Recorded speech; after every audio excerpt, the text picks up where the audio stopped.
it's Meg. So, last night I was lying in bed, reliving all of the embarrassing things I've done over the last 10 years. I was literally feeling the embarrassment again. It sucked, but at the same time, I was like, I'm gonna make a video about this. So I have a few embarrassing childhood stories to tell you about, complete with pictures and home video clips. I hope you're ready to find out the crazy child I was. I honestly don't know if this video is gonna scare you or make you a little worried about me, but hey, I was a weird kid, I did weird things, and let's get into it. This is how we do.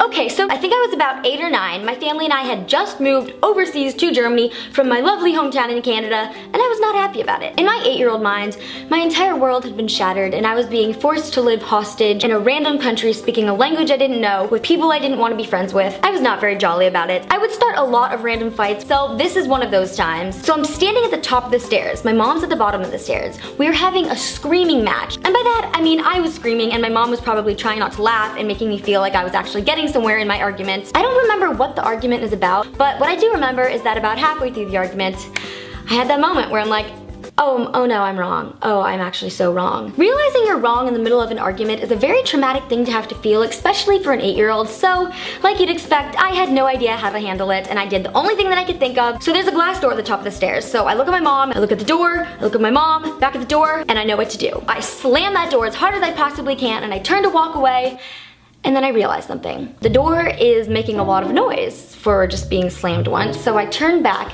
and I can remember this all happening in slow motion. And it is piece by piece, shattering glass all over me, all down the stairs, down to the second floor of the house where my family is. For all I know, I just killed them. So not only am I feeling like my entire Canadian world has shattered, but there is in fact a glass door shattering all over me. At this point, I'm like, well, I've murdered my entire family. There's glass sticking out of me. I remember slowly just kind of walking away into my closet, dealing with the fact that I was now a murderer and also probably going to die when I see it. A big puffy dress.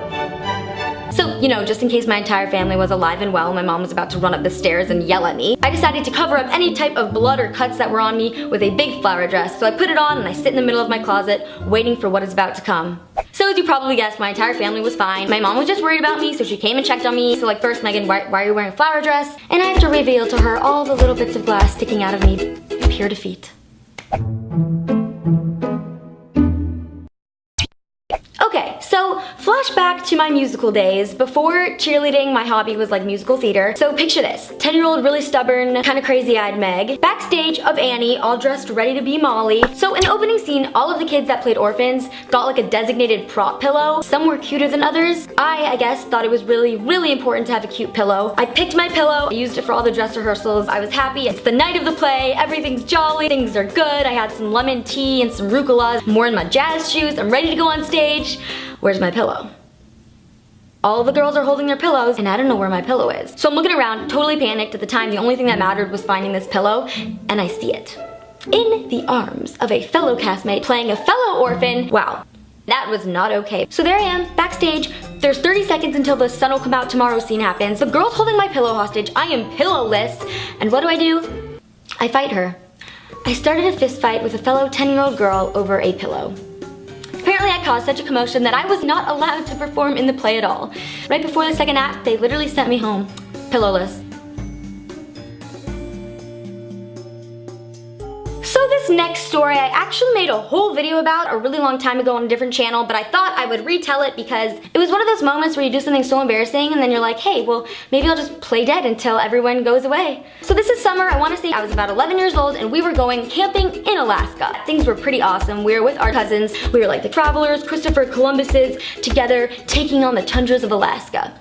So this one day, we decided to go ice fishing, and when I say ice fishing, I mean literally ice fishing. We saw a glacial river and there were chunks of ice floating in it, and we really wanted to get the chunks of ice out. I mean, it's not every day you see giant ice cubes. This is like seeing one of those Kool-Aid commercials where there's like a wave of blue and there's ice cubes and it all goes into a punch bowl, but there was no punch bowl, it was just a glacial river. And there's this little dock, so the 4 of us head out onto that dock and we're like, we're gonna get all the ice. I still don't know what we were planning to do with that ice. So there we are in the middle of nowhere on this dock fishing for ice cubes. Our pile is getting pretty high, I must say. But I was feeling a little like I was letting the team down. I hadn't really gotten many of the big chunks of ice out. I'd been contributing like little ones here and there. So I look out into the glacial river and I'm like, okay, how can I be a good team player here? And and I see it. The biggest chunk of ice yet, floating towards me from this glacier like an iceberg. I look at the dock, I look at it, and I'm like, okay, I gotta wait this out. I'm gonna just stay here with my arms reached out till it's time to grab that sucker and put it in the pile. So it's getting closer, and suddenly I panic. Oh no, what if one of the three of them gets this big ice cube first? And although the other three probably didn't even see this ice cube, in my mind they were like fighting to the death to get it. So I'm looking at the ice cube's looking at me, I'm reaching out my arms, it's getting closer to me, and I, without knowing it, am also getting closer to it. And before I know it, I'm in the middle of a glacial river. The first thought in my head was accepting death, like I'm so embarrassed that I'm okay if I just die. But then I thought better of it because I'm like, wait, my webkins are gonna starve if I die. And then finally the third thought, where did my ice cube go? And right about when I was wondering this, my sister reaches in and pulls me out onto the dock. I realized this glacial river was more like a pond, and I also realized I'm still alive. So I think I spent 5 minutes just kind of burying my head in a dock before I realized eventually I had to get up and face my entire family. This is how we do. This next story is a very, very short one, and I'm hoping it goes over most of your guys' head like it did with me.